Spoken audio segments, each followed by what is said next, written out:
Hello guys, welcome back to my channel on job portal. यहाँ मिलेंगे आपको सभी जानकारी लेटेस्ट वैकेंसीज के बारे में। तो दोस्तों, चैनल पर रहें, चैनल को सब्सक्राइब कर लें और बेल आइकन को ऑन कर लें ताकि आपको हमेशा अपडेटेड इन्फॉर्मेशन मिलती रहे। तो जैसा कि आपको यहाँ दिख रहा होगा, बिहार शिक्षा पदाधिकारी भर्ती 2025 के बारे में, जिसमें कि बात करेंगे इस वीडियो में सहायक शिक्षा विकास पदाधिकारी के पोस्ट के बारे में और प्रखंड शिक्षा विकास पदाधिकारी के पोस्ट के बारे में। जानेंगे कैसे होगा सिलेक्शन, सैलरी क्या रहने वाली है और भर्ती कब आएगी।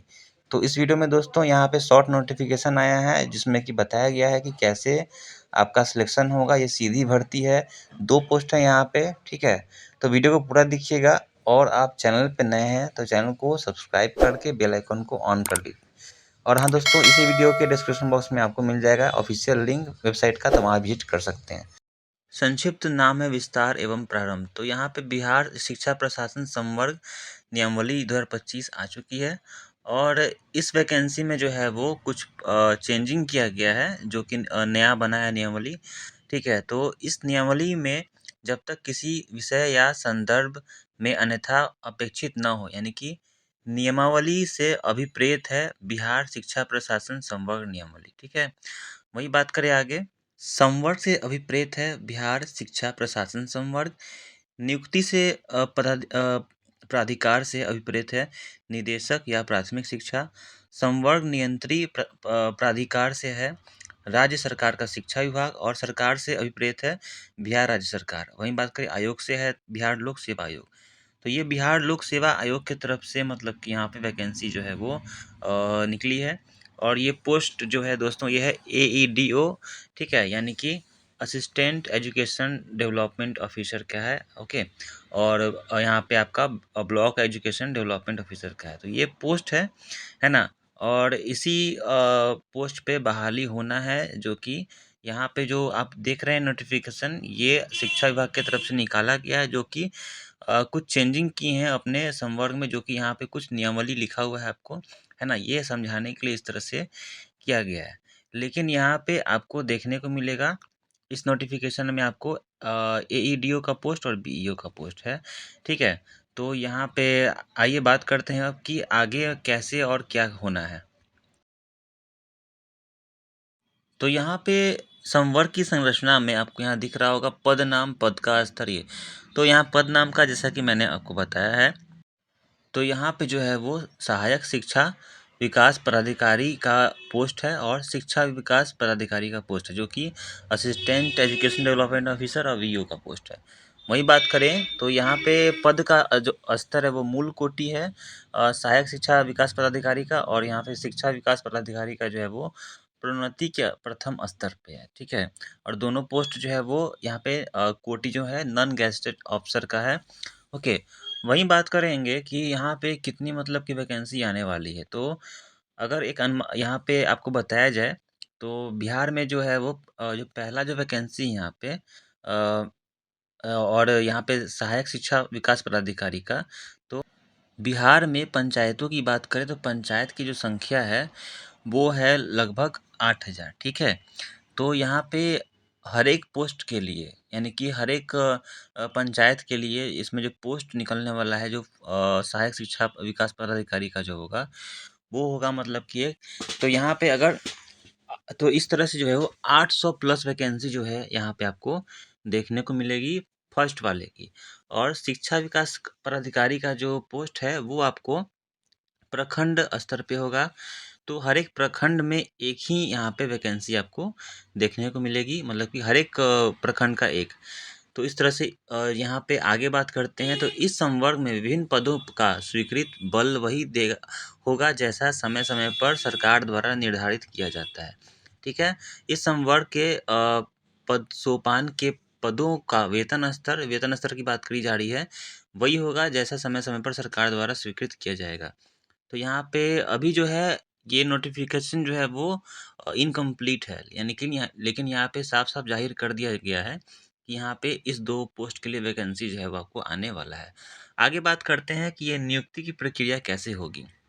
तो इस संवर्ग में मूल कोटि के पद सहायक शिक्षा विकास पदाधिकारी पर सीधी भर्ती द्वारा नियुक्ति नियुक्ति आयोग द्वारा इस परियोजनार्थ समय-समय पर आयोजित प्रतियोगिता जो एग्ज़ाम होता है वो परीक्षा फल के आधार पर की जा सकेगी, ठीक है? और यहाँ पे बात किया जा रहा है फर्स्ट नंबर पोस्ट के लिए यानी कि सहायक शिक्षा विकास पदाधिकारी के लिए। सीधी भर्ती हेतु न्यूनतम शैक्षणिक योग्यता किसी मान्यता प्राप्त विश्वविद्यालय से स्नातक या समकक्ष होगी। एजुकेशन के बारे में बता दिया गया है कि आपको ग्रेजुएशन आपको होना चाहिए किसी भी विश्वविद्यालय से। और ऐज की बात करते हैं तो यहाँ पे न्यूनतम आयु जो माँगा गया है वो है 21 वर्ष और अधिकतम आयु की सीमा वही होगी जैसे सरकार द्वारा कोटिवार मतलब कि जो आपका कैटेगरीज़ वाइज़ जो रहता है सबको वही रहेगा, ठीक है? आप मान सकते हैं दोस्तों यहाँ पे 37 इयर्स जो रहता है उसके बाद छूट जो दी जाती है एससी, एसटी, ओबीसी के लिए या फिर और भी जितने भी कैटेगरी के कैंडिडेट रहते हैं उन सभी के लिए। तो यहाँ पे आपको 21 वर्ष से लेकर लगभग 37 वर्ष तक यहाँ पे एज देखने को मिलेंगी। एजुकेशन यहाँ पे आपको दे दिया गया है, ठीक है? और वहीं बात करें आगे कि आगे और क्या-क्या इसके प्रोसेस आगे लिखा गया है आरक्षण के बारे में कि इस संवर्ग में नियुक्ति एवं प्रोन्नति में राज्य सरकार द्वारा समय-समय पर अवधारित आरक्षण के प्रावधान लागू होंगे। मतलब कि जैसे-जैसे यहाँ पे आरक्षण का जो बात होता है, बिहार सरकार में जो आरक्षण देती है सरकार सभी कैटेगरीज़ के कैंडिडेट्स को, तो वो यहाँ पे इस वैकेंसी में भी आपको देखने को मिलेंगी, ठीक है? तो यहाँ पे न्यूनतम आयु जो है वो आपका 21 वर्ष है और अधिकतम आयु यहाँ पे आपको मैं बता दूँ 37 वर्ष हो सकता है और जो छूट होता है वो आपको देखने को मिलेगा। आगे बात करते हैं परिवीक्षा अवधि के बारे में बताया गया यहाँ पे।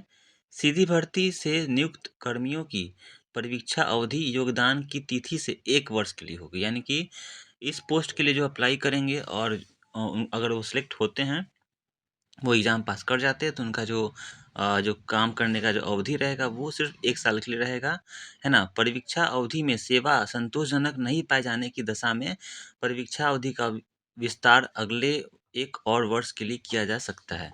अगर आप अच्छे से काम नहीं कर पाते हैं तो आपको यहाँ हटाया नहीं जा रहा है, यहाँ पे 1 वर्ष आपको और बढ़ा दिया जा रहा है। अगर आप अच्छे से काम कर लेते हैं तो आपको यहाँ पे आपका परमानेंट हो जाएगा।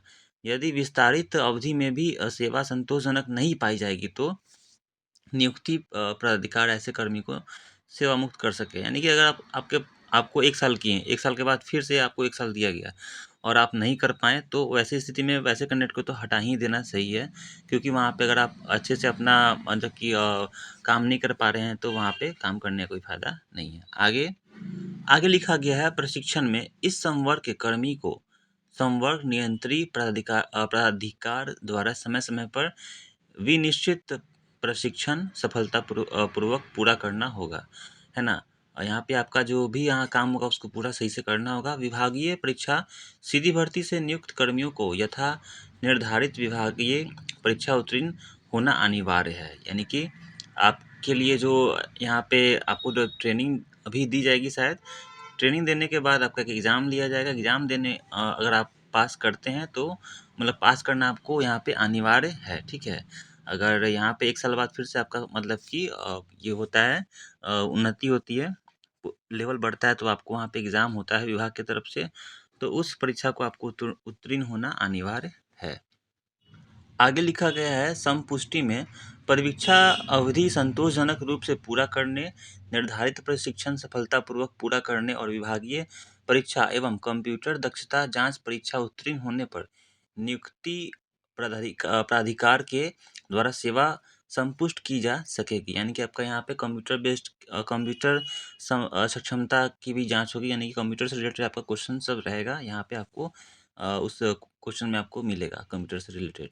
वरीयता क्या है तो सीधी भर्ती से नियुक्त कर्मियों की वरीयता का निर्धारण आयोग के मेधा क्रमानुसार किया जा सकेगा। इस तरह से यहाँ पे आपका अ, ये एईडीओ का जो पोस्ट है वो आपका एंट्री लेवल का पद है जो यहाँ पे नॉन गैजेट ऑफिसर का है, ठीक है? इस पद पर नियुक्ति सीधी भर्ती होगी, डायरेक्ट रिक्रूटमेंट आपका यहाँ पे होगा, ठीक है? और जो प्रतियोगिता परीक्षाओं की तैयारी कर रहे हैं छात्रों के लिए बहुत ही अच्छा मौका है। आगे बात करते हैं इसमें तो नियुक्ति प्रक्रिया जो है अब आपको मैंने बताया था कि शैक्षणिक योग्यता यहाँ पे स्नातक है या समकक्ष डिग्री है। आयु सीमा में आपको मैंने बताया है 21 वर्ष है और अधिकतम आयु जो सरकार के आरक्षण नियमों के अनुसार निर्धारित होगा। चयन प्रक्रिया क्या है, तो बीपीएससी के द्वारा आपका एग्ज़ाम यहाँ पे कंडक्ट कराया जाएगा। ठीक है, अगर बीपीएससी के एग्ज़ाम यहाँ पे एग्ज़ाम को आप पास करते हैं तो आपको ये पोस्ट जो है वो आसानी से मिलेगा आपको। ठीक है, अगर अच्छे से एग्ज़ाम को आप पास करते हैं तो। और वहीं आगे बात करें तो प्रखंड बीईडीओ का जो पोस्ट है ना, यहाँ पे ब्लॉक एजुकेशन डेवलपमेंट ऑफिसर का जो पोस्ट है, यहाँ पे आपको करने के लिए कैसे होगी इसमें पदोन्नति, तो यहाँ पे वरिष्ठता और योग्यता के आधार पर किया जाएगा। विभागीय प्रोन्नति समिति के अनुसार अनुशंसा के बाद इस पद पर नियुक्ति की जाएगी। कार्य अनुभव के बारे में यहाँ बताया गया है कि सरकार द्वारा समय समय पर निर्धारित न्यूनतम सेवा अवधि और अन्य शर्तों को पूरा करने पर पद पदोन्नति मिलेगी। यानी कि जो मैंने आपको बताया है कि यहाँ पे विभागीय एग्ज़ाम होगा इस पोस्ट के लिए। अगर आप यहाँ पे अच्छे से उस कार्य को पूरा करते हैं तो आपको यहाँ पे जो आपका पोस्ट है वो हमेशा बढ़ते रहेगा। और यहाँ पे आपको इस पोस्ट के लिए जो है वो करना क्या होता है, तो चलिए बात करते हैं। तो यहाँ पे आपको इस पोस्ट में आपको काम क्या मिले करना है, तो ये जान लीजिए आप। शिक्षा क्षेत्र में प्रशासनिक सुधार लाना है, ग्रामीण और शहरी क्षेत्रों में शिक्षा व्यवस्था को मजबूत बनाना है।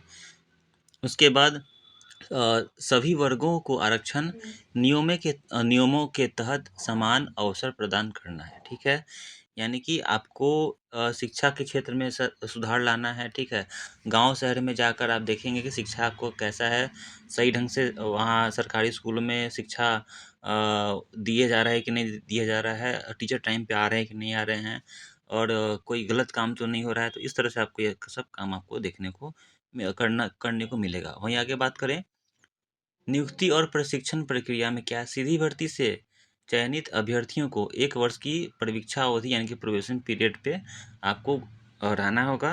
ओके, इस दौरान उनका प्रदर्शन देखा जाएगा, यानी कि आप कैसे काम कर रहे हैं, है ना, वो सब आपको यहाँ पे देखा जाएगा। असंतोषजनक प्रदर्शन की स्थिति में परीक्षा और वर्ष के लिए बढ़ाई जा सकती है। ठीक है, अंतिम नियुक्ति अनिवार्य प्रशिक्षण और विभागीय परीक्षा पास करने के बाद ही होगी। तो इस तरह से यहाँ पे जो पोस्ट है आपको एईडीओ का और बीईडीओ का जो पोस्ट है यहाँ पे आपको इस वैकेंसी में देखने को मिलेगा, जो कि आप भर सकते हैं। ओके, बहुत ही अच्छा पोस्ट है दोस्तों, अफसर लेवल का पोस्ट है। अगर आप चाहते हैं भरना तो यहाँ पे नेक्स्ट जो नोटिफिकेशन आएगा वो मैं आपको ज़रूर बताऊंगा।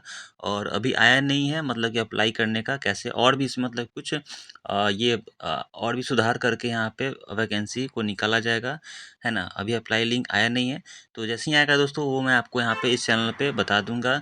और हाँ, अगर आप चाहते हैं इस पोस्ट को भरना तो आपको जानकारी मिल जाएगी, लेकिन आपको चैनल को सब्सक्राइब करना होगा और बेल आइकन को ऑन करना होगा ताकि आपको हमेशा इन्फॉर्मेशन मिल जाए। तो दोस्तों ये था इन्फॉर्मेशन जो कि मैंने आपको बताया है। ओके, बहुत ही अच्छा दोस्तों पोस्ट है और बिहार में बहुत सारे वैकेंसीज भी आ रहे हैं जो कि मैं हमेशा अपडेट कर रहा हूँ अपने ब्लॉग के माध्यम से। ब्लॉग का लिंक आपको ऑफिशियल जो वेबसाइट है वहाँ पे आपको इसी वीडियो के डिस्क्रिप्शन बॉक्स में मिल जाएगा, जहाँ पे मैं आपको अपडेटेड वैकेंसी के बारे में बताते रहता हूँ। तो ये था इन्फॉर्मेशन दोस्तों। ठीक है, तो अगर इन्फॉर्मेशन अच्छा लगा दोस्तों तो यहाँ पे आप चैनल को सब्सक्राइब कर लीजिएगा। ओके, चैनल को सब्सक्राइब करके बेल आइकन को ऑन कर लें और लाइक और शेयर करना ना भूलें। तो मिलते हैं नेक्स्ट वीडियो में। Keep watching, thank you.